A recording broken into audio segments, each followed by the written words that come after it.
Hey George, how are you? I'm good. How are you? I'm good. I am good.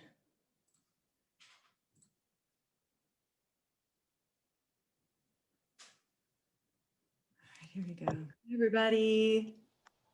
I don't know if you can hear this, but my phone is ringing and it has been ringing all night because I keep on getting calls by Apple saying that my iCloud is being corrupted. And I don't know how to make it stop. That's really, really, really bizarre. Have you Googled it? Have you Googled what that means? No, I probably should. We have just been like grueling over like how annoying it is, but we haven't done anything. You're like Gregor Samsa. You're just like a little bug and you're like, ah, you don't even think about like, how do I make this stop? Yeah, whenever I have a problem with my Apple phone, I always Google. So I never know what the hell's going on. Google is my friend. Hi, Wade. How are you? Hello, I'm well, thanks. How are you? Good, good, good, good. So I'm going to try. Do you need to take control of the screen, Wade? Because I'm going to try to make sure that you can share your screen if you want to, or will you just be discussing? Well, I could probably, I was mostly planning on just discussing, but if I could, I don't know, maybe there's some sort of content. I didn't plan anything on for the screen. Okay, perfect. Okay. I know there's a way to do it and it's supposed to be easy, but I've never done it before. So I'm a little worried that, like what Olivia is experiencing with her iPhone, things will just mess up all over the place. Yeah, because that's me with technology. I hope everybody's doing well. It's good to see you all, even if it's just your name with an X'd out microphone. But anyone who wants to, speaking from experience, it'll be easier, a little bit easier for Wade to present if he sees faces. Well, maybe not, Wade. What maybe not. Eventually, I turn my mic on. My hair just looks terrible today. Laura. Yeah. Bad hair days are the worst. Okay, good. Okay, as long as people are responding. I just know from my experience, it's really hard to talk to blank and empty screens. Yeah, it's like you need the gaze in order to have a conversation, if that makes sense. Like it's helpful. But I'll look at you, Wade. Oh, well, thank you. I appreciate it. Yeah, you're welcome. Yeah, okay. Well, yeah. So I'm going to let Wade present first because if you have from a long time ago, that collection of plays by Sartre, one was No Exit, of course, and the other one was called The Flies, which is another really famous play by him. So Wade is going to talk about The Flies. And I haven't seen this presentation. I have no idea what direction it's going to go in, but I do see a lot, Wade, I don't know about you, but I did, when I reread The Flies this time for this presentation last night about 3 o'clock in the morning, let's talk about it. I saw so many connections between The Flies and The Stranger and Camus. I mean, it was really like, wow, this is a perfect way to kind of sum up some of the theories and philosophies. So you're nodding your head. That's good. I'm glad that you saw it too. So I know that Wade's going to be talking about some stuff that we haven't all read. I'm hoping that it inspires you to read The Flies. I can even offer that as extra credit during finals week because you don't have anything else to do. Read The Flies and give your brief interpretation and so on and so forth. So Wade, I'm going to let you take over. I'm going to mute my mic, but I will make sure to nod my head. All right, well, thank you. I appreciate it. All right, well, okay, so hi, everybody. I mostly have my video off usually, so I am Wade. This is what I look like. And so I will be presenting my most recent project with you guys today. It's kind of something I did on my own, but I went a different direction with it. And so as you guys probably have gathered from my many comments and references, I'm kind of I'm kind of obsessed with the cultures of ancient Greece and Rome. So with that said, for my last presentation, I will be making a connection between The Flies by Sartre and the world's oldest trilogy of plays, which is called the Oresteia.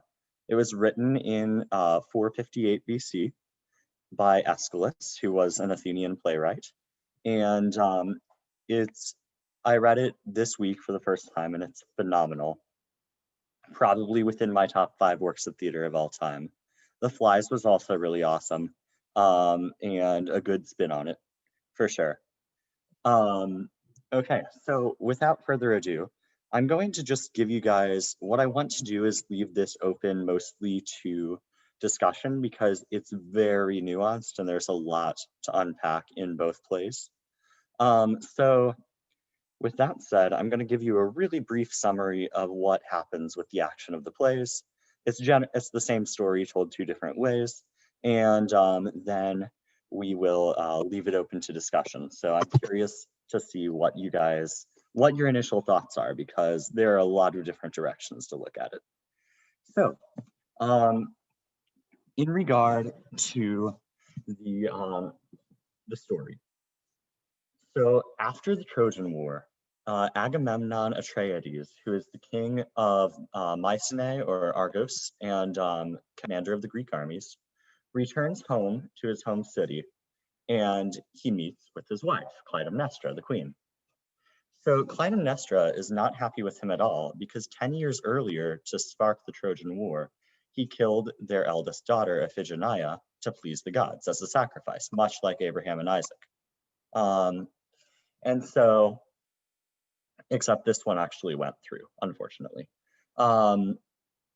So after the Trojan War, once he gets home, she vows to avenge their daughter, Iphigenia. And you will see the themes of revenge and familial murder, unfortunately.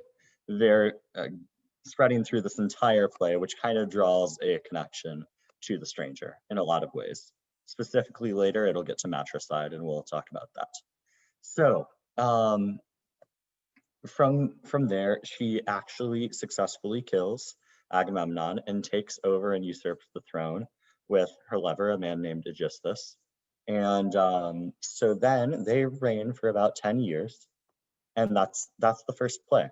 The second play, and that's the first act of Sartre's play. It's divided into 3 acts loosely based on each of the 3 parts of the story of the original.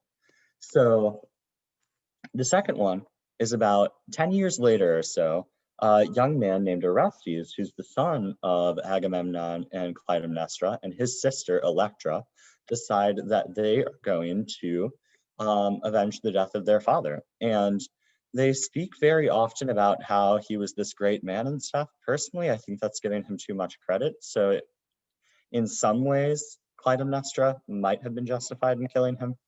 But in any case, they plot and successfully do kill their mother and Aegisthus, her lover. So Clytemnestra and Aegisthus are now dead.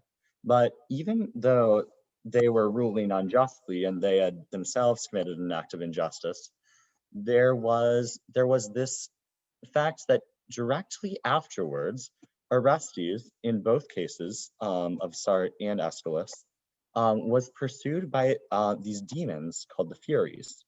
And Aeschylus portrayed them as somewhat similar to Gorgons or Harpies. But Sartre, interestingly enough, portrayed them as flies. And I'm not sure which one is worse, because flies are disgusting creatures and they symbolize decay and rot, and that is really what Sartre's interpretation of the story was. Argos is a city of rot, a doomed city in grieving and dwelling on the past, and the entire thing is swarmed by flies, which remind everyone of their corruption, the city's inner corruption, essentially. Okay, the last play is called The Eumenides, and in case Okay, so how it concludes is it actually has slightly different endings. Sart ended it differently than Aeschylus did. For Sart, well, let me do Aeschylus first, and then I'll tell you what Sart did with it. For Aeschylus, there was a courtroom drama between Athena as the judge, the Furies as the prosecutors, and Apollo as Orestes' defendant. And so since Apollo was the one who instructed Orestes, yes, it's just to kill your mother, you were right to do that, and he defends him. And he does get acquitted, and then Athens, for about 100 lines of the play, brags about their legal system, and that's the end of that. For Sart, it ended rather differently. So Orestes and Electra in Sart take refuge at the shrine of Apollo, where the Furies can't directly get to them. But it actually so happens that Zeus, who has been following Orestes for the rest of the play, actually is like, I will call off the Furies if you just repent and apologize and are sorry for it. And so, to make a long story short, after some intense dialogue, Electra does do that, Orestes does not do that, and the Furies continue to pursue him, presumably for the rest of his life. So with all of that said, what I gathered were definitely these themes of revenge and also taking ownership for one's actions, and the consequences that come about from actions. So that is the summary. What are your guys' initial thoughts? I'm curious to hear what do you think? There's a lot going on. Has anyone read these plays before? Has anyone read? You know, do you know anything about Agamemnon? Do you know anything about Orestes or Electra, for example? Freud has does a lot of fun stuff with Electra. Have you heard of this before, or is this all totally new to you? I've heard of The Flies before. I think I read that sometime. It's been a hot minute, but it does sound very familiar. I think I read it maybe freshman year because my teacher was crazy. But yeah, I think the first thing I thought was they all need therapy. Yeah, it was a lot going on. Yeah, there's Wade, correct me if I'm wrong, you know, a lot of Greek mythology and a lot of Greek plays deals with this tension between fate and destiny and your life being out of your control, and then characters wrestling with that, either coming to that realization or running away from that realization, trying to change things when really it's kind of a closed system, if that makes sense. Yes, absolutely. Would you agree with that? And Yes. and then Sartre's trying to blow that up, right? I think Sartre Right. is trying to both, in a way, pay homage to Greek literature and plays, and at the same time, kind of blowing up that sort of that mythology that we are in a closed system. And so, you know, for me, what's really interesting about pitching these two plays together, he doing like a rereading, like an existential reading of these three plays, is Orestes, right?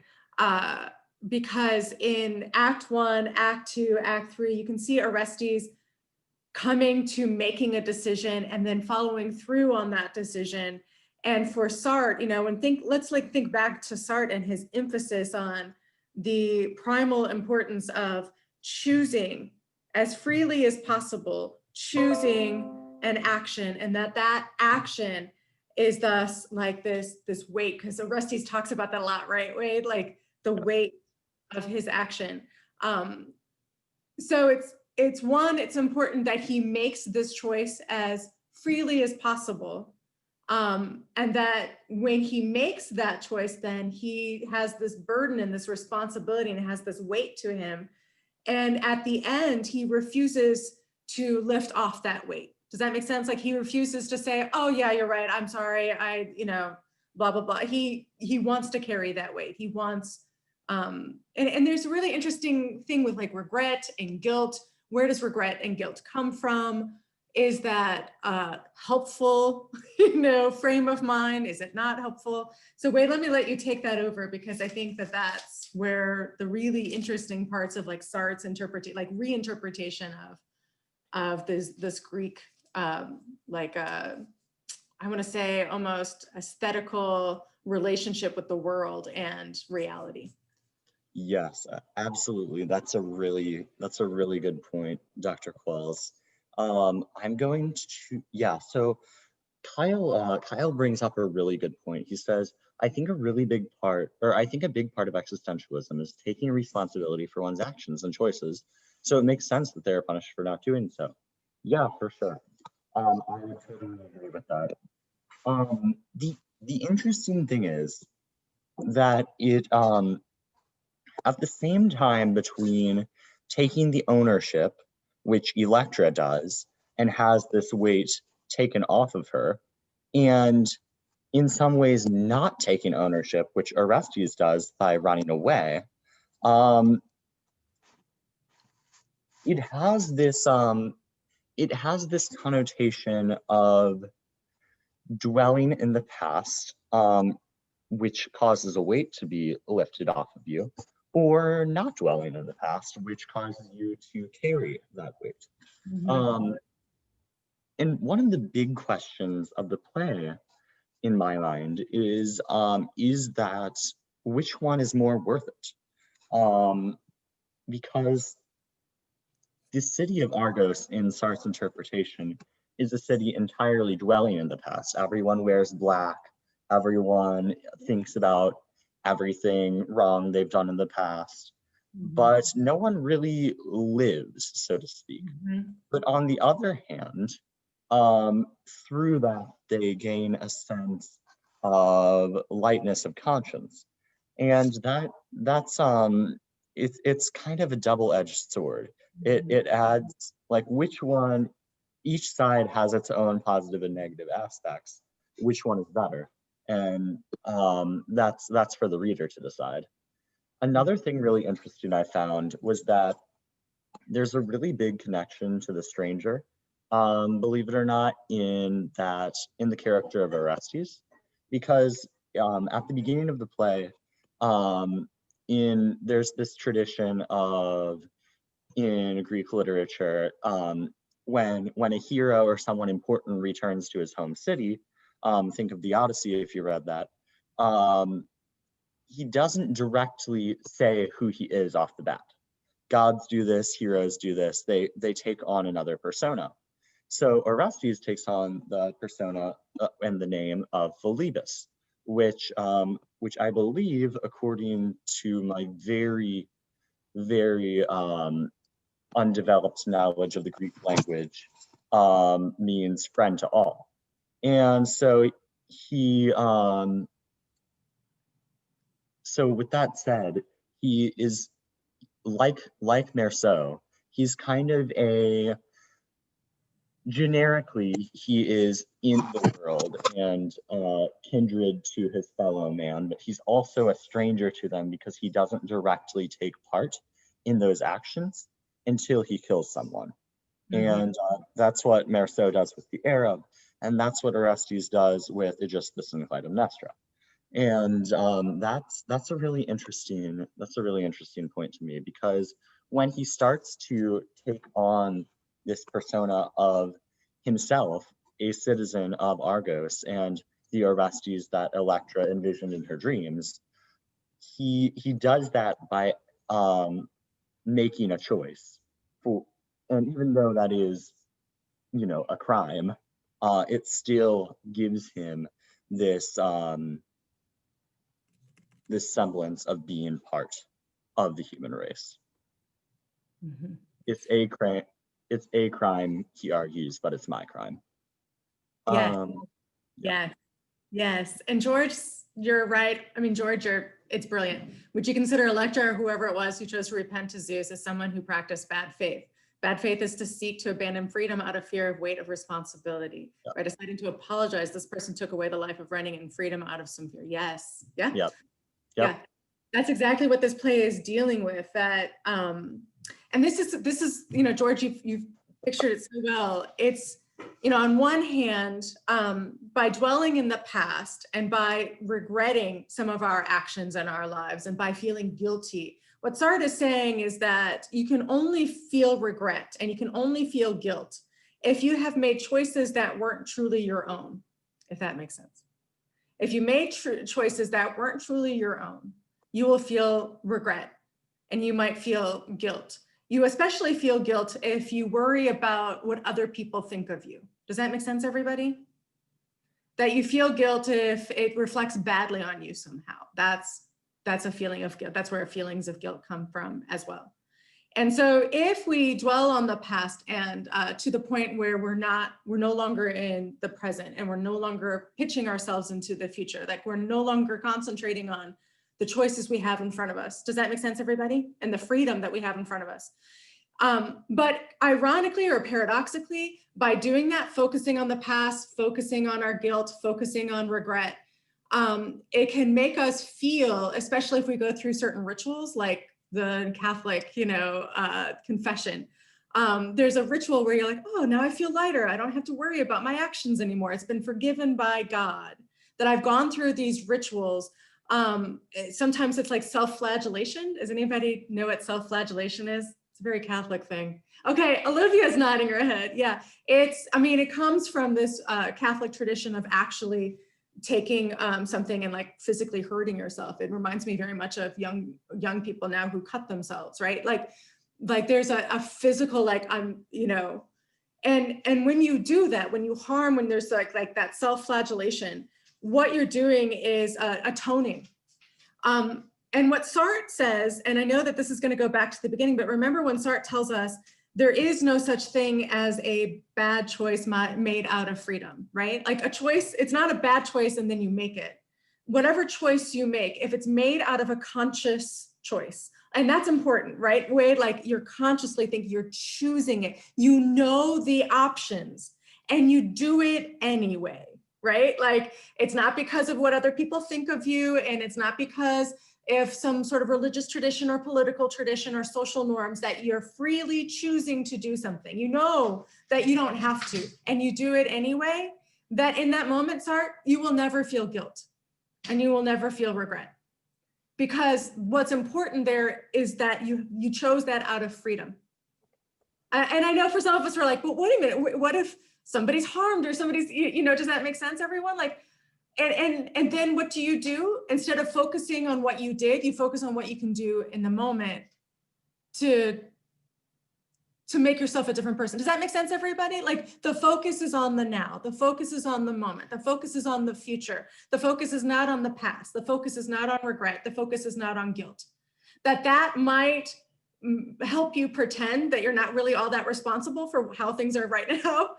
But the most responsible way of what things are like now is to bear the weight of that responsibility, bear the weight of that action, and to keep moving forward, to keep choosing forward. So when Orestes refuses to take the, you know, to like regret killing, right?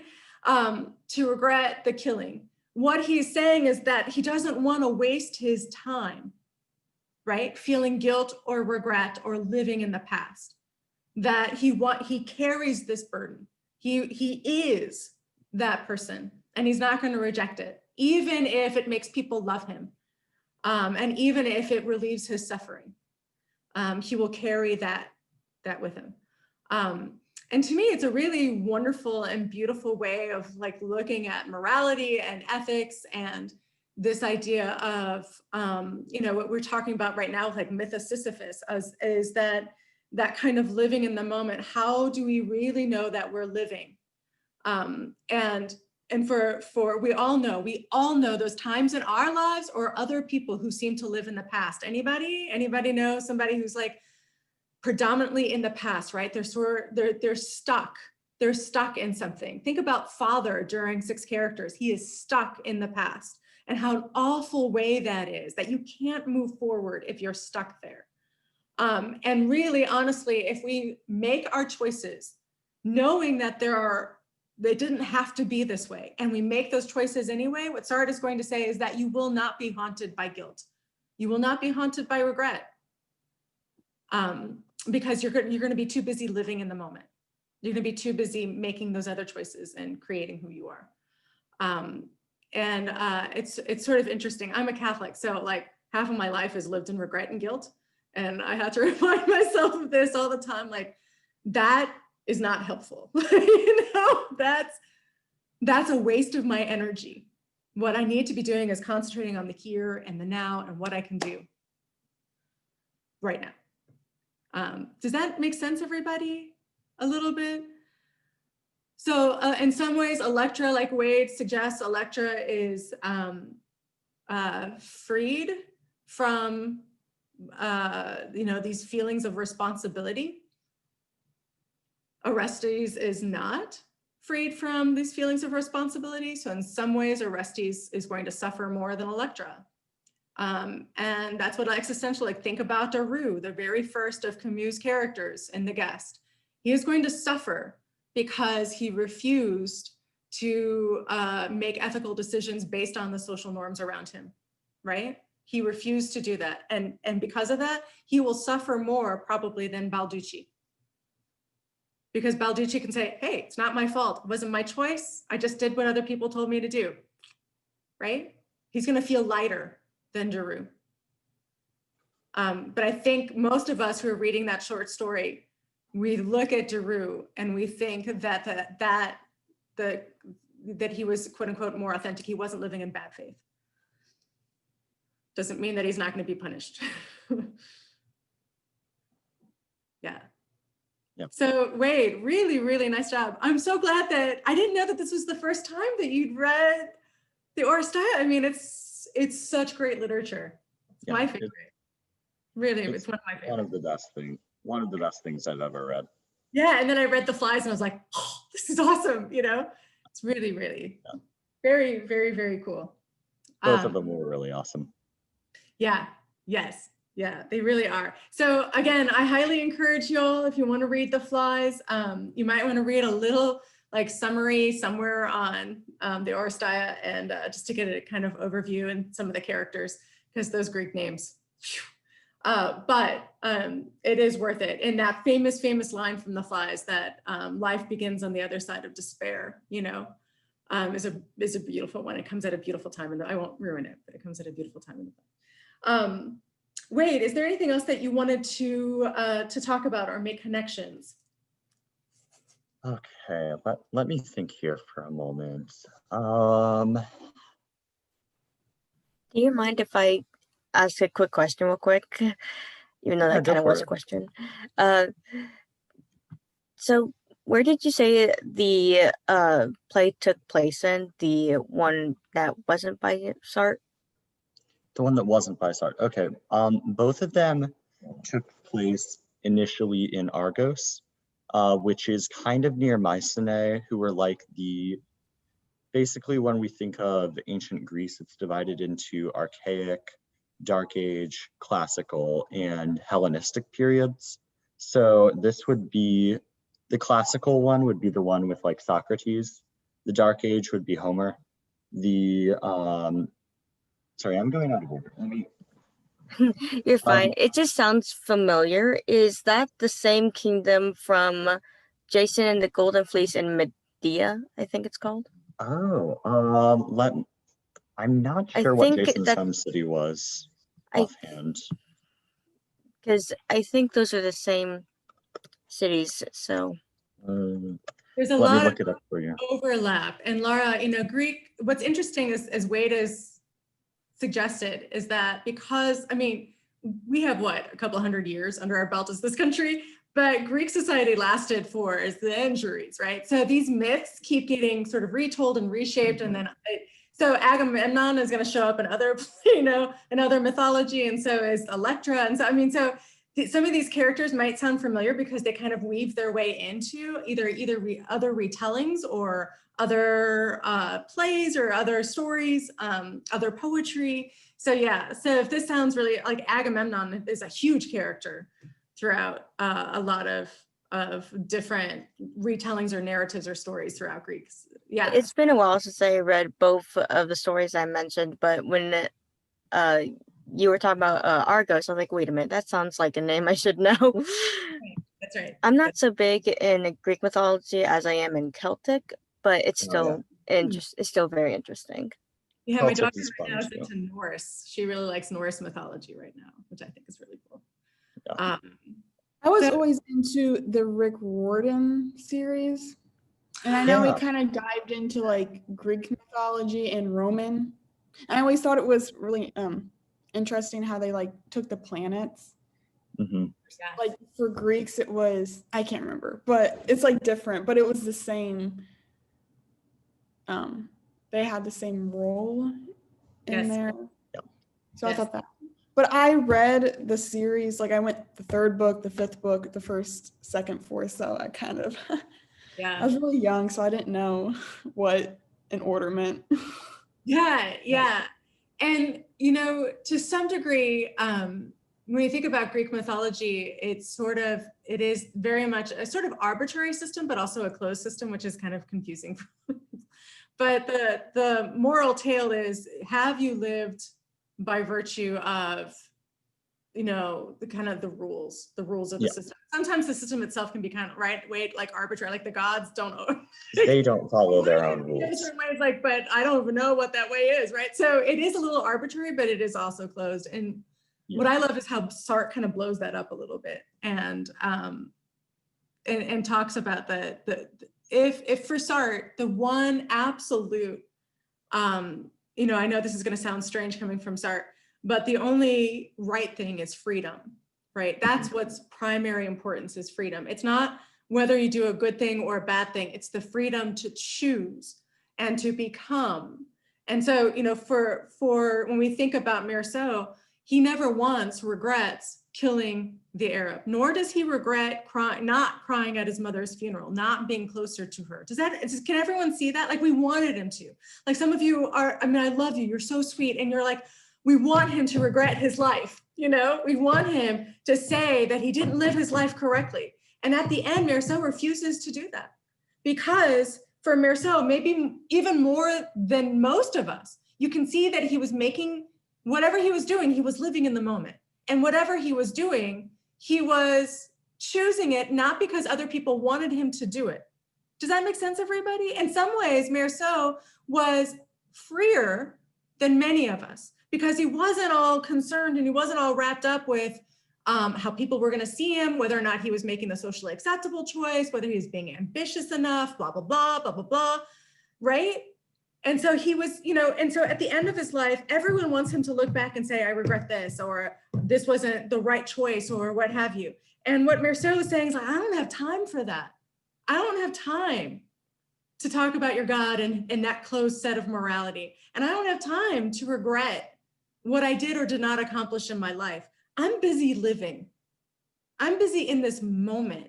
I'm busy appreciating, maybe for the first time, my beating heart and just being alive in the privilege of being alive.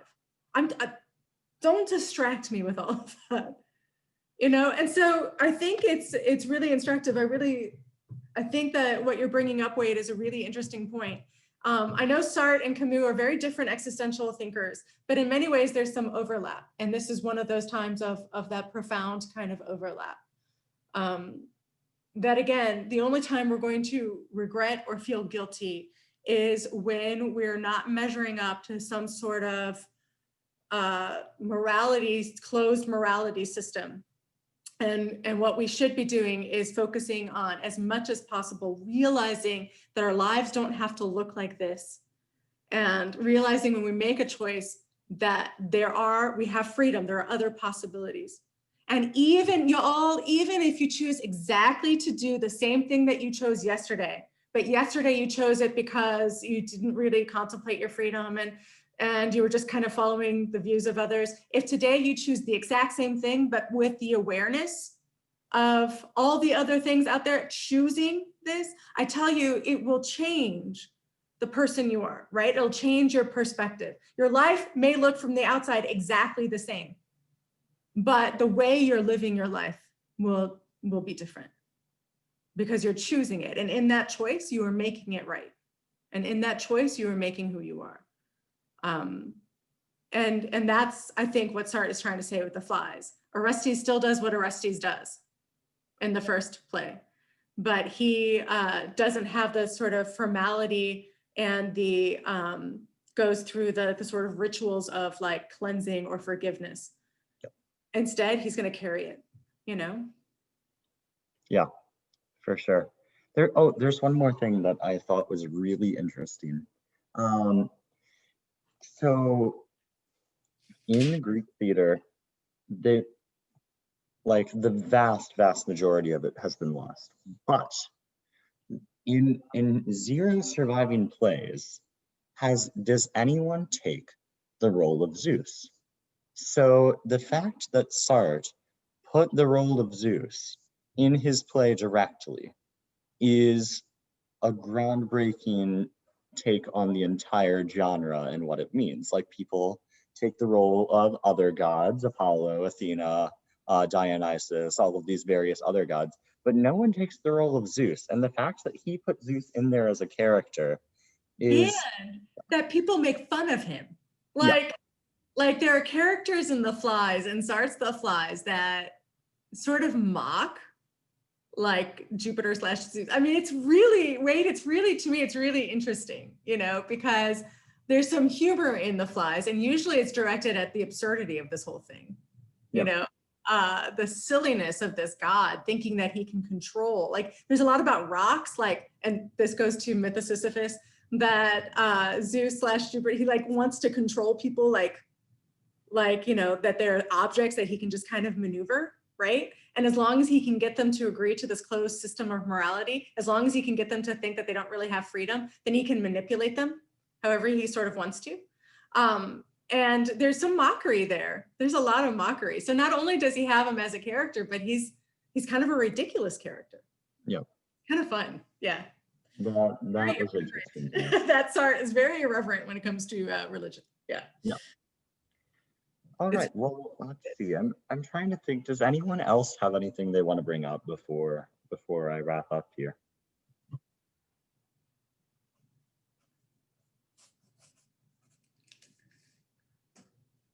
All right, well, I guess that's that. Thank you guys for your attention. It's been really good talking to you. And also, thank you for a great semester. You guys are awesome. And Dr. Qualls, you are awesome.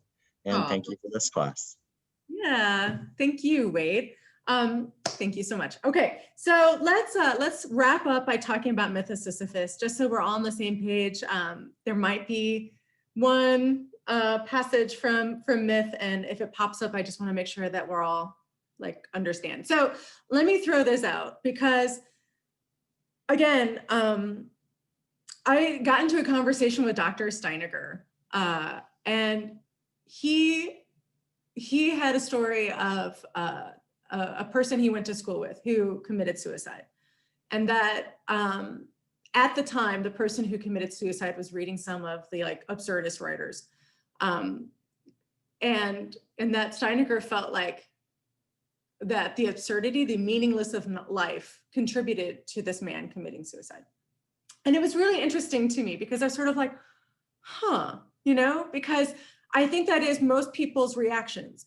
If you were to tell, you know, go home to your parents and say, okay, I just took this class. And basically at the end of it, like, this is all meaningless.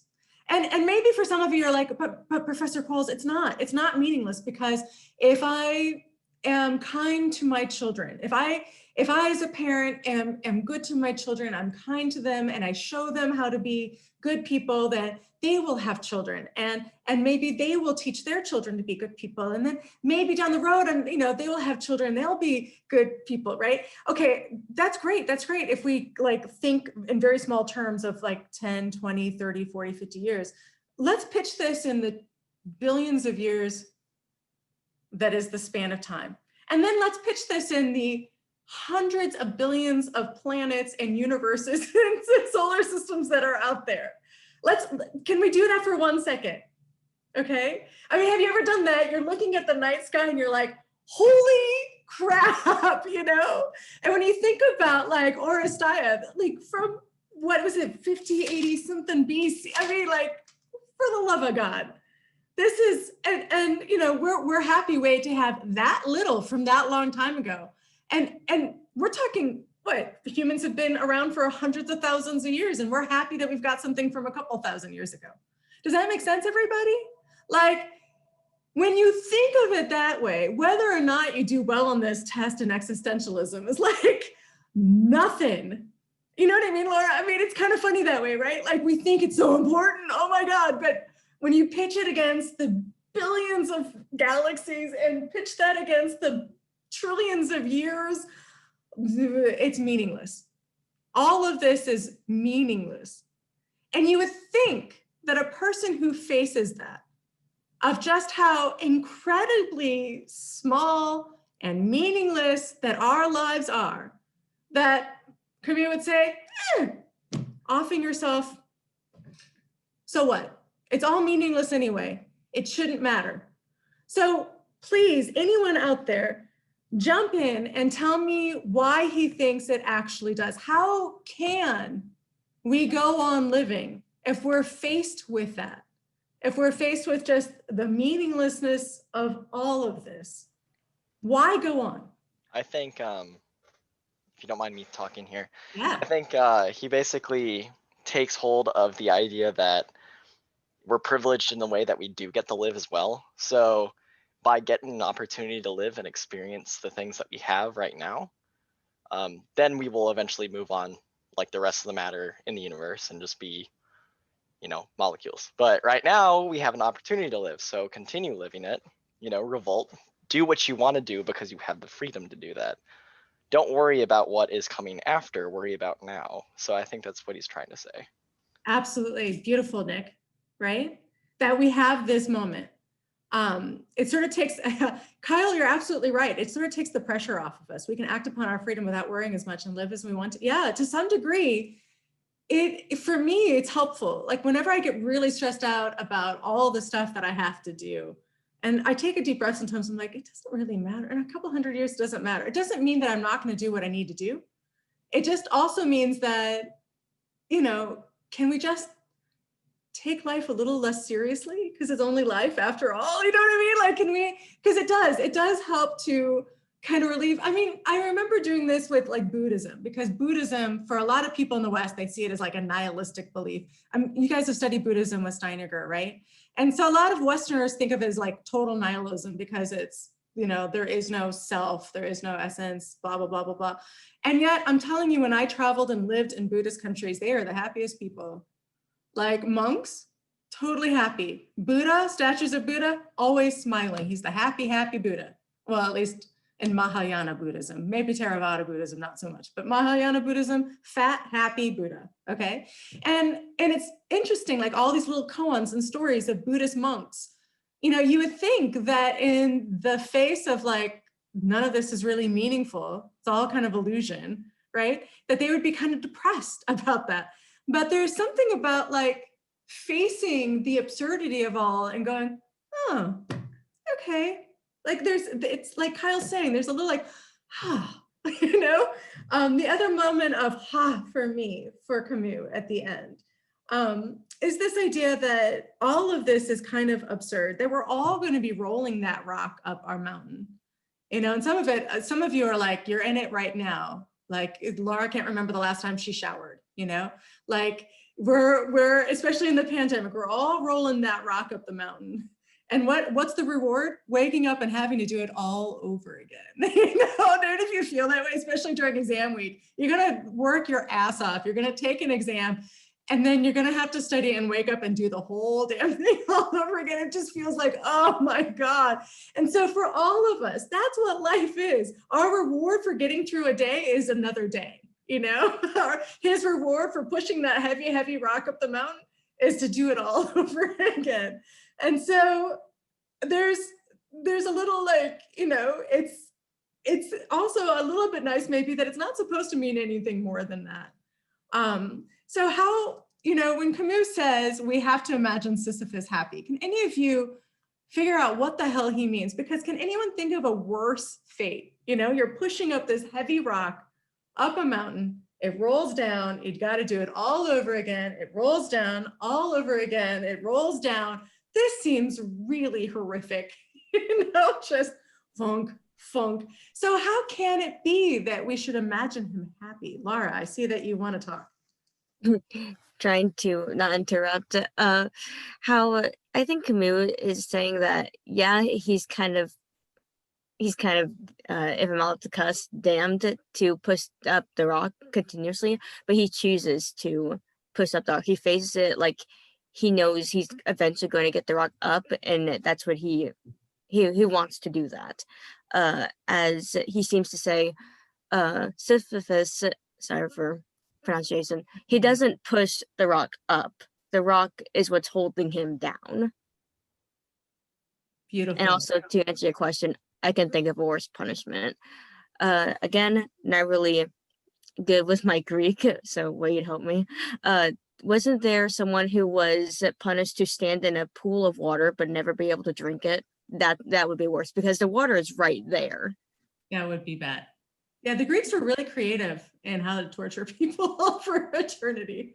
There's also the, you know, the bellies. Wasn't there one with like the tree of apples, and the person was like eternally starving for eternal, and then there was just a tree over him. Yeah, I've heard that one too. Yeah. And usually for these Greek gods, the reason why some are punished is because either they've helped humans like discover fire, or they have wanted to be human. They've wanted to be mortal. And again, if any of you want to watch The Good Place, I highly recommend it, because Wade, you know, there's Michael the demon, and that's one of his biggest wishes, is to be mortal. And it seems totally foreign to us, you know, somebody who has the possibility of living forever, wanting to feel what it means to have that kind of mortality. And as if you watch that video, it's when we realize how little time we have, how privileged we are, first of all, to be here, because it didn't have to be this way, and then how little time we have, and then also the freedom, that's when truly living begins. And again, from the outside, maybe our lives look exactly the same. It doesn't mean we're all gonna run off and go skydiving. Some of you talked about how much you would never ever want to go skydiving. But it does mean that we get busy. And as Kyle says, that, you know, you kind of have to make like meaning in your lives, knowing that in 1,000 years, it's not going to make a damn bit of difference. And 1 billion years, it's not going to make a damn bit of difference. That's not why you're doing it. But you've got this freedom, and you can start creating for yourself, right? And noticing the moments. And that's really, you know, that beautiful passage at the end. And I want to read from my notes. This beautiful at the end here.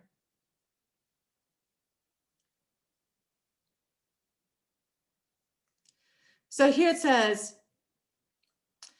you have already grasped that Sisyphus is the absurd hero. He is as much through his passions as through his torture. His scorn of the gods, his hatred of death, and his passion for life won him that unspeakable penalty in which the whole being is exerted toward accomplishing nothing. This is the price that must be paid for the passions of this earth. Camus asks us to fully imagine the huge effort Sisyphus must make, straining his body to push the huge stone 100 times over. We must see his face screwed up with the effort of it, his cheek pressed hard against the stone, his shoulder fully braced against its dirty surface, his foot wedging it to keep it from falling backward. At the end of his tremendous effort, measured by skyless space and time without depth, he is successful. Then he watches the boulder fall back down the hill, right? Down he goes again to restart his toil. It is during that return, that pause and concerted effort, that Sisyphus most interests Camus. That time is when Sisyphus is most conscious. He is not distracted by the work, but is fully facing the absurdity of his situation. At those moments, Camus writes, Sisyphus is superior to his fate. He is stronger than his rock. And this is what Camus believes. He believes that if we confront absurdity and the meaninglessness, it will make us stronger.